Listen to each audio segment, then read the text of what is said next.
درود با بیننده عزیزی تلویزیون آزیا HD. شام جمعه فرا رسید، یعنی فرصت پیشنهادی نشر نوی برنامه چراغ تابان. دوستان عزیز درود میگویم به همون انسانایی که چشمشان باز هم سوی ما است و ما در تردد و تلاش و حرکت پیشنهادی نشر دیگری برنامه ما هستیم. دوستان در بین جوانان بسیار سوال ها تولید میگردد که مثلا چی باید کرد که در تلویزیون کار و فعالیت بریم، کجا رو تحصیل کنیم، آیا تجربه داشتن ما مهم یا اینکه نه، عموما رسالت تلویزیون چی است. خلاص همین گونه سوال ها و همین گونه فکرها در سر جوانان بسیار دور میزند.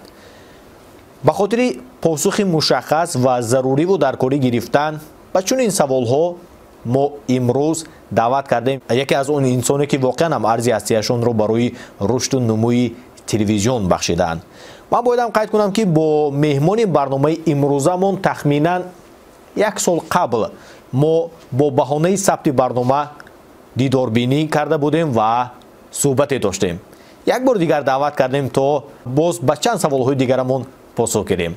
دیرکتور کلی تلویزیونی آزیا HD استاد عزیزی ما اعظمخان اکبرов. السلام علیکم. السلام علیکم. خوش آمدید. سلامت باشید. تشکر که دعوت کردید. از اومدن شما ما خرسند. در برنامه‌های شما اشتراک کردن راستش بسیار گوارا است و گمان میکنم که هر نفر خواهش و آرزو دارد که در برنامه‌های محمود خان احراری اشتراک کرده باشه. از اون جمله من هم. سپاس. اگر این حقیقت و حقانی باشد ما خرسند. من از ته دل میگم. البته از دیدن شما خرسند شدیم، گرچه که پس کادر قریب هر روز میبینیم ولی در یک گویی میدان نوارگیری همدیگر رو دیدن باز هم به کس نیرو میبخشد. بسیار خوب است. بسیار خوب است. تشکر. از تابتون پرسان شویم.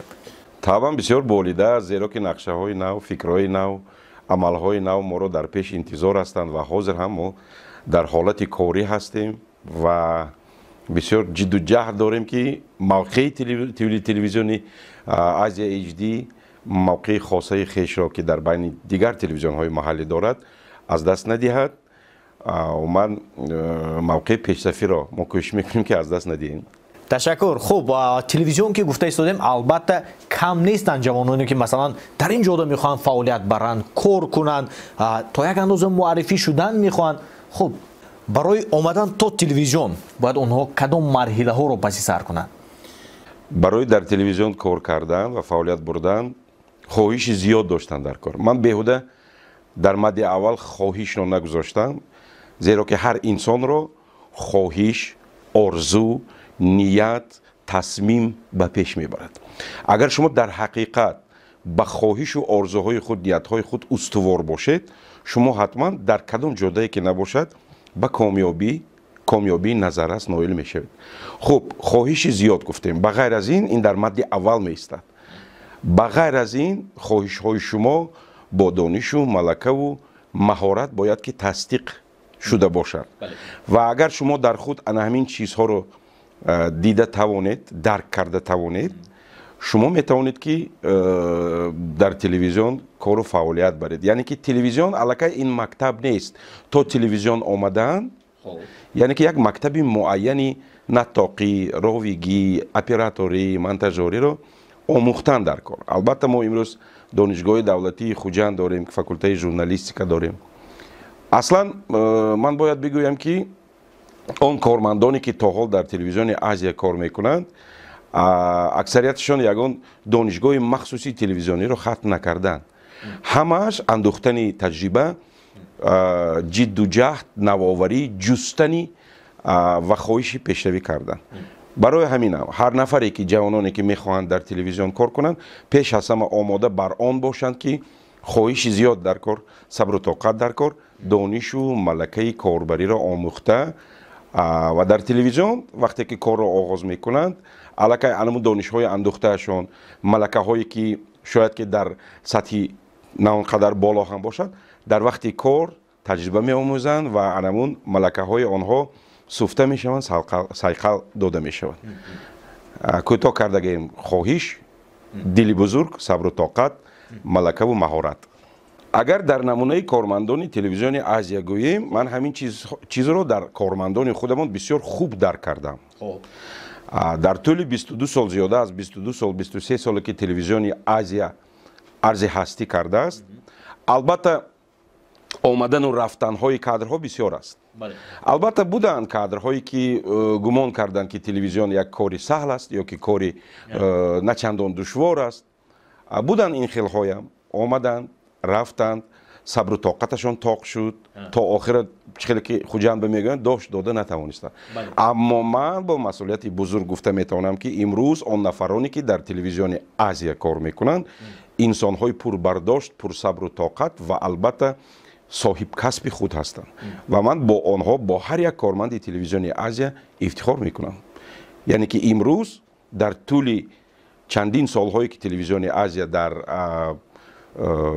фазои иттилоотии кишвар кор мекунад фаъолият мебарад айнан ҳамин нафарон сазовор ва арзандаи аҳсану офарин ҳастанд аммо ин чиз ба осонӣ ба даст намеояд хеле ки ман гуфтам сабру тоқат ва меҳру садоқат ба касби интихоб кардаи хеш хуб онҳое ки як моҳ ду моҳ ё шояд зиёд бошад як сол кор мекунанду аз ҳамин майдони навори телевизион дур мешаванд сабабаш дар чӣ бештар маврид бо кадом сабаб онҳо дур мешаванд аз рӯи мушоҳидаи худам гап мезанам сабаб дар он ки аксари ҷавонон мехоҳанд ки дар тӯли як сол ду сол аллакай пулҳои калон кор кунанд аз телевизион медонед ман телевизиона махсусан телевизиони маҳаллӣ телевизионҳои нисбатан хурдҳаҷм ман телевизионҳои бузурги шаҳрҳои калону бузурга дар назар надорам телевизионҳои регионалӣ мегӯем аслан ин телевизионҳо албатта ҳар як корманд мувофиқи талошу мувофиқи маҳорату мувофиқи муносибаташ ба кори худаш албатта маоши сазовор мегирад аммо ман гумон мекунам ки телевизион ин пеш аз ҳама як майдоне аст ки туро метавонад ки аз ҷиҳати хубаш муаррифӣ кунад яъне ки телевизион ин як майдоне аст ки ту метавони худро ба дигарон муаррифӣ кунӣ яъне ки туро шиносанд ту маҳбубият пайдо кунӣ ва албатта дар дигар ҷодаҳо ҳам ту метавонӣ ки фаъолияти худро пеш барӣ яъне сабаби зуд аз кор рафтани ҷавонон ин боз ҳам мегӯям сабру тоқат надоштани онҳо ва мутаассифона аксари ҷавонон баъзан ҳастанд нафароне ки телевизион меоянд ба ҳайси наворбардор ё ки танзимгар мақсадашон дар сари суҳбат намегӯянд мегӯянд ки ман мехоҳам дар телевизион кор кунам ину вай аммо баъди як сол маълум мешавад ки вай ҳамун оператория ёд гирифта танзимгария ёд гирифта туй бамерад яъне ки мақсадаш ҳамун чиза ёд гирифтан будааст туям нааст туям даромади нағз метиҳад лекин маҳорати касбия агар аз болои худат дар кадом сатҳе ки набошад агар кор накунӣ оҳиста оҳиста шах шуда мемонӣ мо кӯшиш мекунем ки дар телевизион кормандон дар як сатҳ шах шуда намонанд барномаҳои нав форматҳои нав як навовариҳои нав ман ҳамин сол масалан соли гузашта барои мо бисёр ҳам соли бо муваффақият буд яъне ки телевизиони азия ба маънои томаш ҳам ту ду ҳарфи HD пайдо нашуд дар ҳақиқат мо ба сифати баланди HD гузаштем ва имрӯз тамошобинон метавонанд ки моро тавассути ҳам пахши рақамӣ ҳам тавассути оператор провайдерҳои хизматрасоноии телевизионӣ тамошо кунанд яъне ки хулас дар телевизион онҳое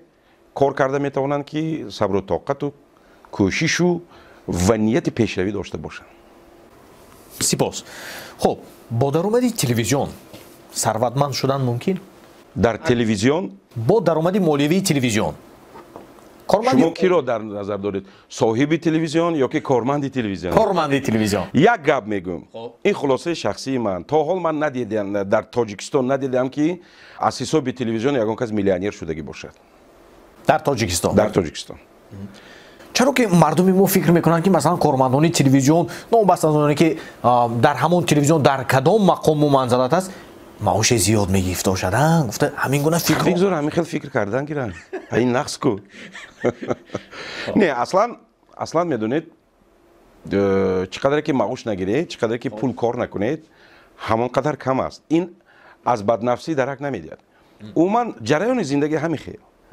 масалан شما اگر معاش نقض درآمد نقض گیرید اگر میخواهید که خانه‌تان آبادتر شود، میخواهید که ماشینتان دیگر خیلتر شود. این خواهش و کوشش و غیرت های مقرری هر انسان است که من انسان کوشش میکند که زندگی خودش آبادتر از مثلا 5 سال دیده یا 10 سال دیده پیشتر. امروز هر یک نفر میخواد که رشد کند، زندگیش فراوانتر شود، شرایط زندگیش نقصتر شود. برای همین من گمان میکنم که چقدر که درآمدی زیاد گیرید همانقدر همون درآمدی شما به برآمد هم پیدا میشود. باور کنید تلویزیون هرچند میگویند که تلویزیون این یک واسطه تجارت است، درست است. یکی از مقصدهای تلویزیون های خصوصی این گرفتن درآمد است. لیکن تا حال من باری دیگر تکرار شدم میگویم که در تاجیکستان حالا من ندیدم که از حساب تلویزیون یا کارمند تلویزیون یا که صاحب ملک های تلویزیون ها میلیونر شده باشند از حساب درآمدی تلویزیون. لیکن زندگی عادی رو پیش برده می شود. البته من میدونید هر یک واسطه ای که برای ما خداوند پیشکش میکند، خود تلویزیون باشد خود دیگر جا، این واسطه یک بهانه است که ما خود را دریافت کنیم در همون جاده. وقتی که هر نفر خود را همچون صاحب کسب کشف میکند و خود را میشناسد که در حقیقت من در همین جاده بقوت هستم، در همین جاده کسبیتم بلند است، او میتواند که در همین جاده به موفقیت های بی‌نظیر نائل گردد. اکنون در شهرهای خرد، در دولت‌های نسبتاً خردتر، مثلا شاید من خطا کنم، از حساب تلویزیون ثروتمند کلان شدن گمان میکنم که چندان غیر امکان است. اما در دولت‌های کلان، در شهرهای کلان، در مگاپولیس‌های کلان امکانیتی مبلغ زیادتر را به دست آوردن فراختر است. لیکن به این نگاه نکرده ما خدا به شکر از سال 2005 تا این جانب در تلویزیون فعالیت میکنیم و با شرافت همین تلویزیون با کار کردنمون مردم ما میشناسند، مردم ما اعتراف میکنند و در ردیف همین در تلویزیون کار کردنمون دیگر امکانیت ها هم پیدا میشود که ما از وای سرچشمه ها هم مثلا حد امکان درآمد گیریم و زندگی خود بهتر کنیم. بهتره. مثلا در یک خوجندی ما که مساحتش نه چندان کلان است، فعالیت نمودن تخمینا 7 تلویزیون، این به بهبودی است یا اینکه برعکس؟ عموما در خود موجودیت 7 تلویزیون در یک شهر کوچک این خود از خود یگان چیزی بد نیست، اما نه چندان چیزی قابل قبول است همان است که رقابت گرچند که سالم هم باشد نسبتا، لیکن در مسئله داشتن بازار تلویزیونی، بازار درآمد تلویزیونی، بازار رکلام تلویزیونی این بهبودی رو میخواهد. این بهبودی رو میخواهد. متاسفانه ما با همکاران تا حال هم یک علاجی همین کار اصلاح کردنش نیافته ایستادیم. هر کس چهلی که میتواند همون خیل کار میکند. یعنی که از یک جهت بسیار شدن تلویزیون ها قدر و قیمت و مقام منزلت تلویزیون اندکی هم کاسته کردن. یعنی که پیدا شدن تلویزیون هایی که بسیار با نرخ های کوچک خدمت رسانی میکنن و میزاجان به همون نرخ های همون تلویزیون ها نگاه کرده میگویند که این تلویزیون اینقدر ارزان بوده است، ما گمان کردیم که تلویزیون چیزی قیمت است. با شرافت همون تلویزیون های نسبتا جوانتری که نرخ رو خیلا به زمین زدن این با بازار عمومی تلویزیون در ولایت در شهر خوجند تأثیری منفی رسانید گویما میشه. یگان علاج نشد که مثلا همه زبان یابیم؟ کوشش ها بودند، اما تا حال ما باید کوشش کنیم. من دعوت میکنم همه همکسبان رو که ما باید این چیز مقامش چندان پس نکنیم. میدونید اون چیزی که مردم زحمت میکشن برای یک برنامه کردن چقدر وقت مصرف میشوند، چقدر دانش و مهارت مصرف میشود. اپراتور، تنظیمگرا، تکنیک خریدن در کار، این تکنیک سال از سال پیش رفته ایستاده است. مثلا همین این مبلغ کلان طلب میکند. اکنون تلویزیون خودش یک واسطه تجارتی بسیار هم کلان حجم و قیمت است. برای همین نرخ و نوا هم باید که سزاوار باشد. متاسفانه چنین نیست تا حال. شخصا من یعنی که از حالت امروزه کار در بازار تلویزیون قناعتمند شده نمیتونم. فهمم. خب باز هم برمیگردیم با کارمندی عادی تلویزیون.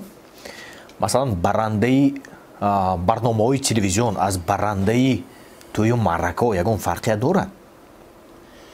از برنده توی معرکه میدونید عموما اگر گپ درباره برنده رود یکی از چیزهای اساسی که برنده باید دارای آن باشد، برنده باید فضا ساخته تواند در اطراف یک برنامه مشخص یا که در توی معرکه هم.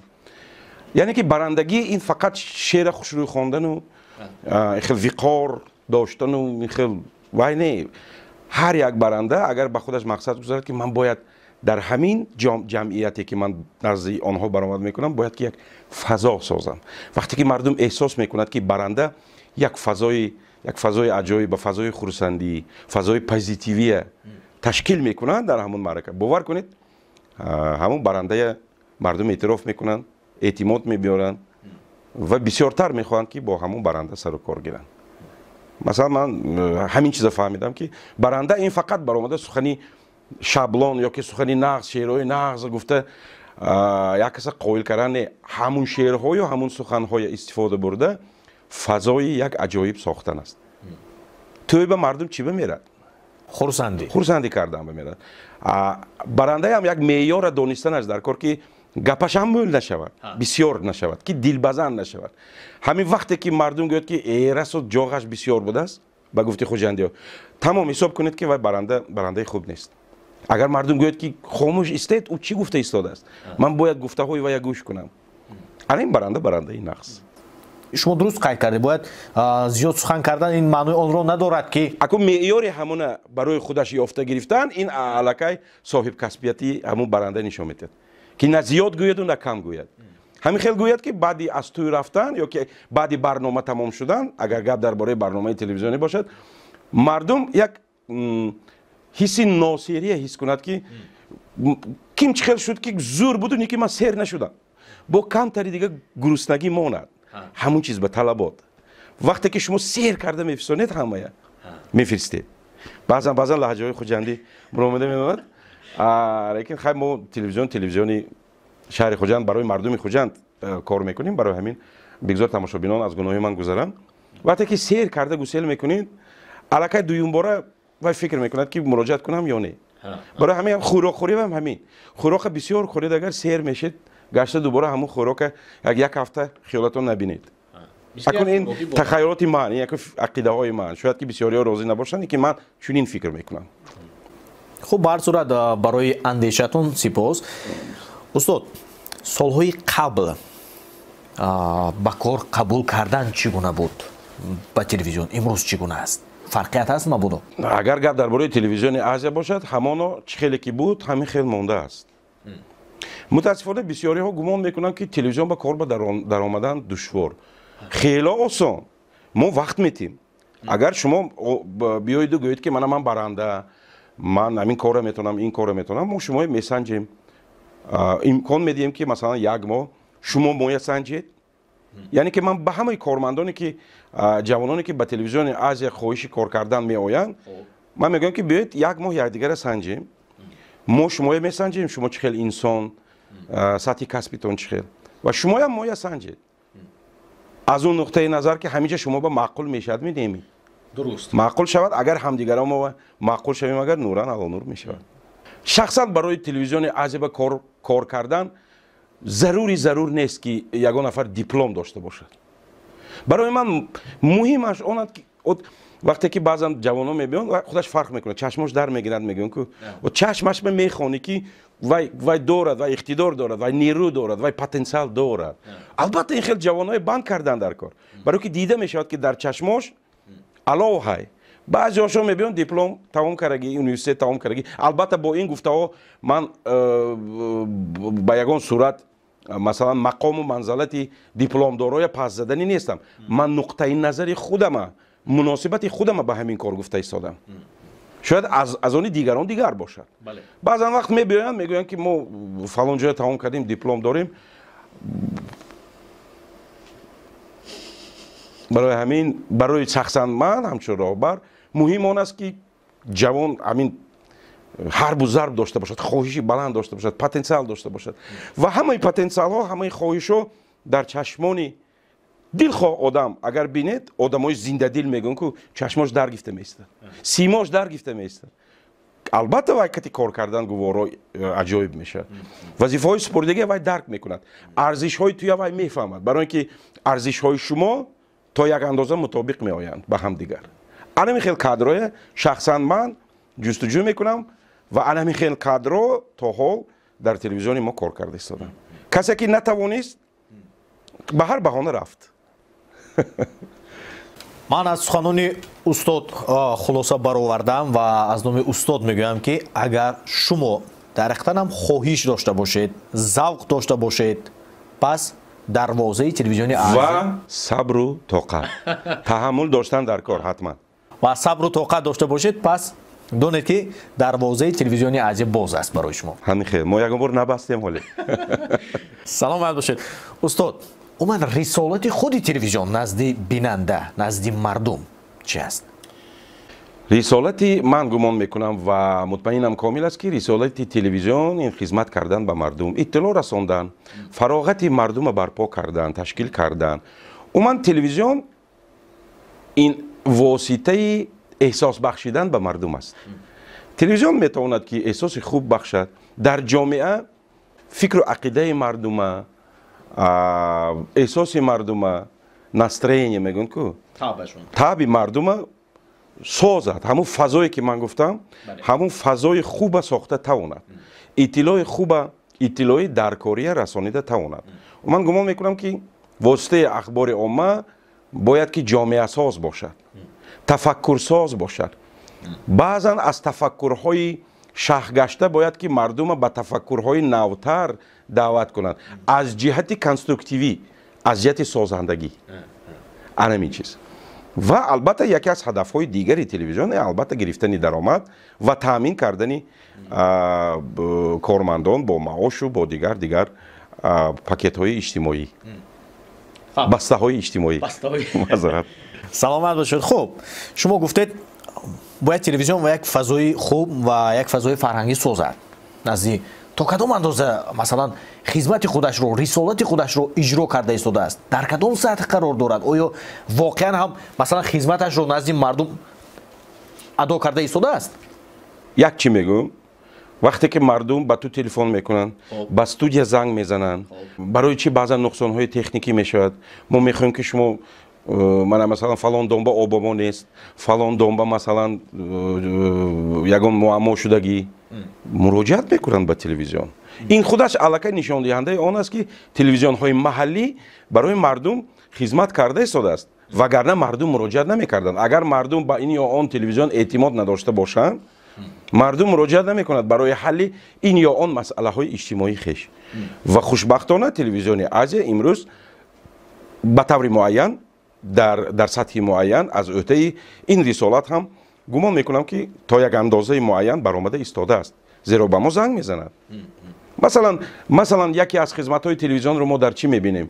масалан ба мо муроҷиат мекунанд камбизоат ё ки ниёзмандон.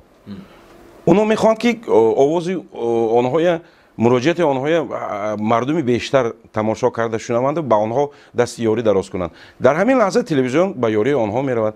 ман намунаҳои барҷаста дорам, масалан ки мо тавонистем ки ба мардум муроҷиат кунем ва мардум масалан ба ҳамон нафарое ки ба мо муроҷиат кардан ролик сохтем ё ки сюжет сохтем ва ин дар ҷомеа як резонанси хуба ба миён овард ва онҳо аз мо миннатдор ҳастанд. ё ки масалан телевизиони SM1 барномаи ормонҳо дорад. чӣ қадар барномаи хуб, чӣ қадар мардум огаҳ мекунад ки мардуми азиз дар радифи соҳибмартабаҳову соҳибмолҳо мо дорем мардуме ки ба ёрдами кӯмаки ману шумо ниёз дорад. анами барнома бисёр барномаи олиҷаноб. анамин аст рисолати телевизион, хизмат кардан ба мардум, кӯшиши беҳтар кардани ҳаёти рӯзмарраи мардум аст. ман ҳамин хел мефаҳмам. беҳтарин. хуб, сол то сол оё барномаҳои телевизионҳо якранг шуда нарафта истоданд? ин аллакай масъалаи дигар. медонед масъалаи бештар ба молиёт вобаста ҳастанд. хай албатта дар бораи имкониятҳои ба даст овардани даромад ҳама медонанд. мо аллакай болотар дар бораи ин чиз гуфта гузаштем ки камтар душворӣ ба назар мерасад ва ин душворӣ, ин буҳрон на танҳо дар телевизиони мо ёки дар телевизионҳои дигар аз ин буҳрони хусусияти на танҳо маҳаллӣ балки ҷаҳонӣ ҳам дорад ва албатта таъсираш ба мо ҳам ҳаст. анакун бубинед, барои як барномаи тамошобобу пуробу рангу декоратсияш қимати хушрӯю ва ҳамин чизоя ба навор гирифта пешкаши мардум кардан маблағҳои бисёр хуб талаб мекунад. соҳибҳунарҳо дорем, соҳибистеъдодҳо дорем. ҳамон соҳибистеъдодҳои мо ҷалб карда барномаҳои нисбатан истеҳсолашон осонтара пешкаш мекунем. агар масалан гап дар бораи барномаҳои масалан дигар телевизионҳои пурнуфузи Россияю масалан дигар давлатҳои муштаракул малофе равад, агар албатта бо онҳо рақобат кардан барои телевизионҳои кӯчаки маҳаллӣ бисёр душвор аст.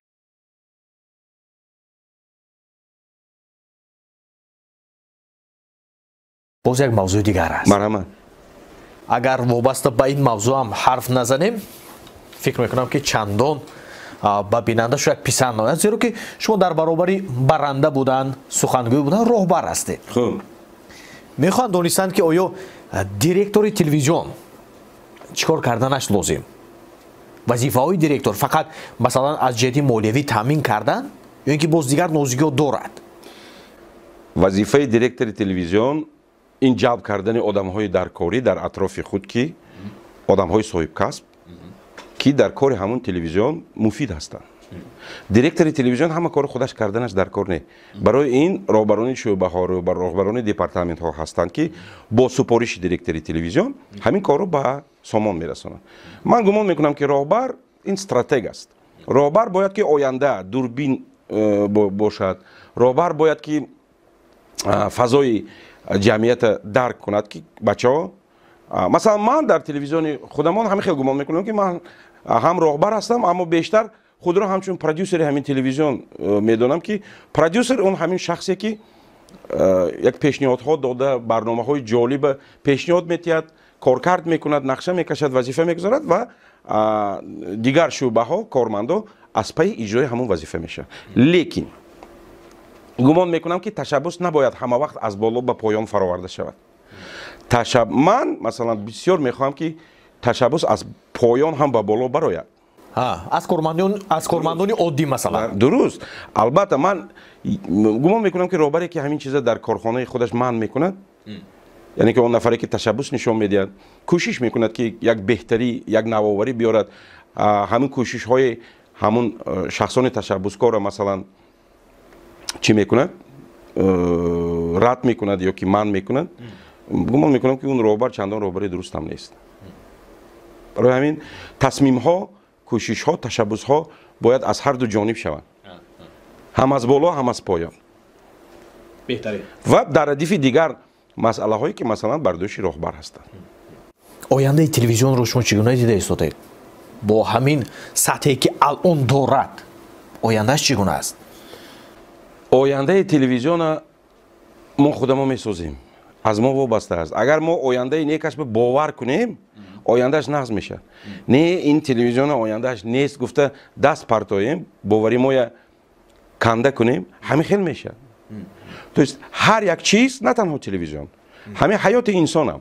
мана ояндаам зур мешавад, худо хоҳад гуфта ҳамун зури гуфта ки то ҳаракат кунед, шумо зур мешед. не ин ояндаам намешавад, чото намешавад, ин даст партоед, фаъолията аз даст диҳед, як ҳолати эҳсоси бисёрам рӯҳ афтодагӣ кати муносибат кунед ҳаёти худатон ба баъди 5 сол мебинед ки ҳамин ҳаёти шумо ҳамин хел шуда мондааст. телевизион ҳам ҳамин. аз мо кормандои телевизион вобаста аст ки телевизион баъди 5 сол, баъди 10 сол, баъди 20 сол, баъди 50 сол дар тоҷикистон чӣ хел мешавад. ва ман гумон мекунам ки то он даме ки садоқатмандони ҳамин соҳа ҳастанд ва дар оянда наслҳои нави ҳамин хел сарсупурдагони анамин касб, анамин соҳа пайдо мешаванд, телевизион дар тоҷикистон кор мекунад ва рушд хоҳад кард. ман ба ин чиз боварӣ дорам. сипос. мо таманно мекунем ки бигзор онҳое ки дар ҳамин ҷода ҳавасашон зиёд аст, сафашон зиёд гардад ва хоҳони онам ҳастем ки бигзор шумораи кормандони телевизион зиёд гардад, рақобати солим зиёд бошад. пӯшида нест ки имрӯз аксарияти телевизионҳо такя ба сомонаҳои иҷтимоӣ, яъне ба интернет, яъне ки маводи тайёрро мегирем ва дар вақтҳои муайян гарда манзури умма мегардонем. агар рафту дар солу замони имрӯза масалан интернетро банданд, баъзе телевизионҳо масалан дари худро маҳкам мекунанд ё ин ки не? гумон мекунам ки не. агар дар онҳо анами лахчаи меҳри анамин касб, лахчаи меҳри ҳамин соҳа даргир бошад. лахча ки мурд, ҳар чиз баҳона мешавад. интернет нест, камера нест, коргар нест, гуфта шитан мегирад. новобаста аз он ки интернет ҳаст ё нест, агар лахчаи анамон лахча гуфта ман чие дар назар дорам, ман шумо фаҳмидед. аммо лахча намурад шуд. интернет мурадам, лахчаи меҳри ҳанамин касб намурад шуд. лекин гумон мекунам ки интернет мударашқаи бигзор хомӯш нашавад ва бигзор дар тоҷикистон ҳам суръати интернет боз ҳам баландтар шавад. аз фурсати барнома истифода бурда ба тамоми операторҳо, провайдерҳои интернет дар тоҷикистон муроҷиат мекунем. бародарои азиз, ҳамкасбои азиз, хоҳиш мекунем аз шумо, хуб аст албатта, лекин боз аз инаш ҳам беҳтар кардан мумкин ки сатҳи расонидани иттилоъ, сатҳи фазои иттилоотии кишвар боз ҳам хубтар шавад, кори мо осон шавад, кори шумо осон шавад. мо албатта дар ин ҷода ба шумо кӯмакрасон ҳастем, телевизионҳои маҳаллӣ, телевизионҳои давлатӣ, албатта.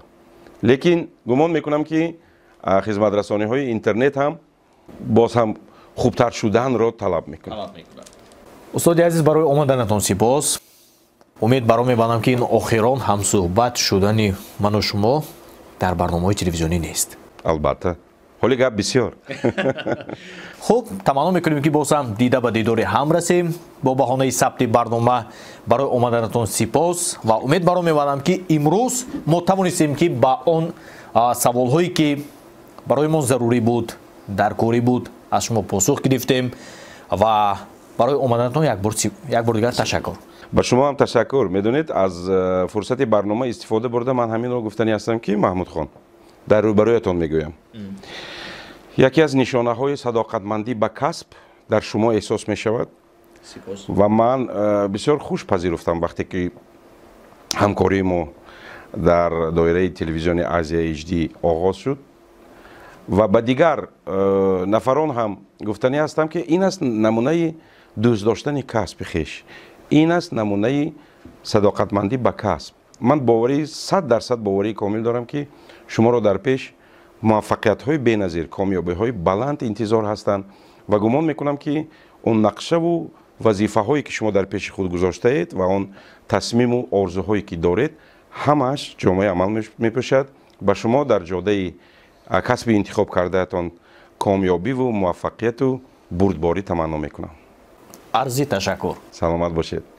бинандагони арҷуманд, албатта қайд кардан ба маврид аст ки ҳар нашри барномаи мо аниқтараш бо дастгирӣ ва бо ташаббуси бевоситаи маркази хусусии дандонпизишкии Садаф рӯи кор омада истодааст ва албатта сипосмандиамонро ба асосгузори ҳамин марказ, духтури дараҷаи олӣ, номзади илмуи тиб Дураев Наимҷон Гафурович мерасонем. фикр мекунам агар иҷозат бошад, маҳмудхон, агар иҷозат бошад, ман ҳам ҳамчун меҳмони барномаи шумо, ҳамчун роҳбари яке аз телевизионҳо ба ҳамин нафар, ба ҳамин шахсияти бисёрам маъруф, шахсияти санъатдӯст, шахсияти истеъдодпарвар Наимҷонако Тураев арзи сипос гуфтанӣ ҳастам. чӣ хел ки мо дар боло гуфтем, барои пешкаш шудани ин ё он барнома ба тамошобин маош додан дар кор, имкониятҳое фароғ кардан дар кор, яъне ки маблағ лозим аст ва шароит лозим аст. ва ҳамин шароите ки мо ҳозир дар ин студия дорем аз ҷониби бародари азизи мо пешкаш шудааст.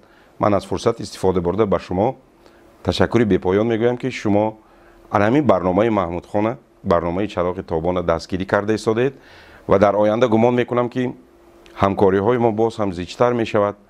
мо аз баъзе нақшаҳои шумо бохабар ҳастем ва омода ҳастем ки дар оянда дар бари шумо бошем, ҳамчун дӯсти шумо, ҳамчун шарики боэътимоди шумо. ташаккури зиёд. баъди баёни чунин суханҳои неки меҳмони барномаамон албатта мо ба нашри имрӯзаи барнома ҳусни анҷом мебахшем ва шуморо огоҳ мекунем ки ҳафтаи оянда дар ҳамин вақту соат мо боз ҳам рӯи экрани шумо бо барномаи дигари чароғи тобон пайдо мешавем. боқитан сеҳат бошед.